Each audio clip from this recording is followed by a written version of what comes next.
Na strednú odbornú školu pod amfiteátrom 7 Levice zavítala zahraničná návšteva až z ďalekej Číny a Indonézie, aby priblížila jej žiakom svoju kultúru, svoje krajiny, ale tiež, aby sa naučila niečo o Slovensku, o našom meste a jeho okolí. Naša škola, stredná odborná škola pod amfiteátrom, sa v týždni od 16. januára do 20. januára zúčastnila projektu cez agentúru ISEC, kde prišli ku nám dvaja stážisti z Číny a z Indonézie.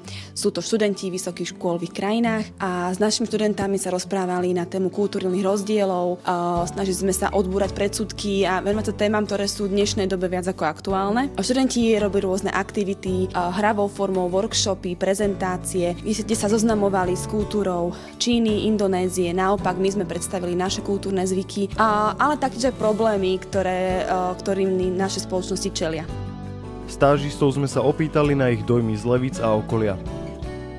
Hello, my name is Nisha and I'm from Indonesia. This is the first time Ahoj, moje meno je Nejša, som z Indonézie a toto je prvýkrát, čo som prišla sem na Slovensko do Levíc a je to naozaj nádherná krajina. Levice sú tiež veľmi krásne mesto, máte tu strašne veľa historických budov. Zatiaľ som bola na hrade, v múzeu a v skalnej dedinke Brhlovce. The castle and the museum and then the stone village. Brilliant. I'm Jasper from China and Ja som Jasper z Číny a naozaj sa mi páči táto krajina. Je podsta byť na tejto škole a učiť jej študentov. Stretli sme taktiež viceprimátora mesta a to je pre mňa taktiež podsta.